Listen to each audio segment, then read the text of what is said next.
We are now in the square of La Conchita, which is built in the 16th century on top of the remains of a pre-Hispanic settlement. One might think that this kind of destruction and substitution happened with all aspects of indigenous life. However, this did not always occur. For example, after the conquest, the Europeans maintained, with some modifications, the system of land and tribute organization that the indigenous people had, so that many of the original cacicas kept control of their lands.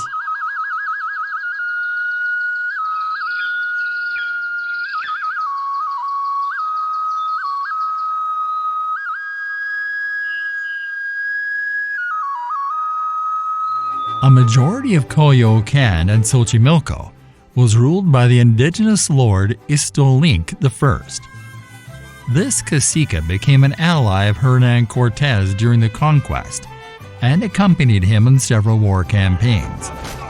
It is even said that Istolink saved Cortes's life. Their good relationship also allowed the cacique to maintain power over these lands.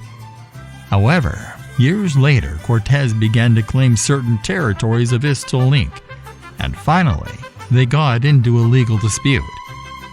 From that moment on, the indigenous cacicas had to deal with the Spanish laws, trying to preserve their privileges, since as time went by, the colonial businesses sought to weaken the power of the indigenous nobility. In this square, you can see to the east the chapel of the Immaculate Conception, commonly called La Conchita, which is the affectionate name given to women named Concepcion. It is here where the first chapel of the region was located, whose construction was ordered by Hernan Cortes. The construction was in charge of the Franciscan order, who were the first evangelizers to arrive in New Spain after the conquest.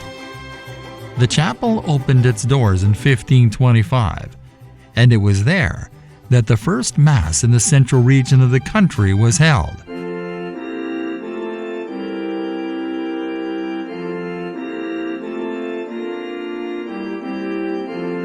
This church was remodeled over the years, and the beautiful chapel we see today dates from the 18th century.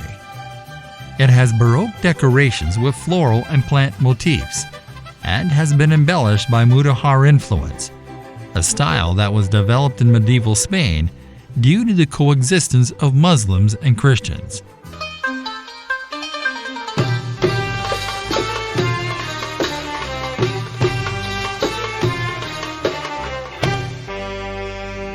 On the facade of the chapel, there are elements that allude to the Immaculate Conception, such as the sun, a moon with a star, and the letters MAR, which refer to the Virgin Mary. If you look closely, you can still find remains of the painting with which the facade was originally decorated. Inside, you can see a beautiful altarpiece that was brought from Tepoztlan and has a wide range of images, as well as golden decorations. Due to the passage of time and the deterioration of the chapel, it has undergone several preservation processes. During one of those in 2012, a series of findings were made, among which several burial sites stand out. The archaeological team found several skeletons dating from the 16th and 18th centuries. These burial sites allowed us to learn more about the customs of the viceroyalty. For example, everyone was buried facing the altarpiece, except for the priests who worked there, who were facing the door, since it was thought that they would continue to receive the parishioners even after death. Furthermore, several skeletons belonging to children were found. At that time, infant mortality was very high, which explains why baptism was of utmost importance and urgency at the moment a child was born, since the New Spain society was deeply religious.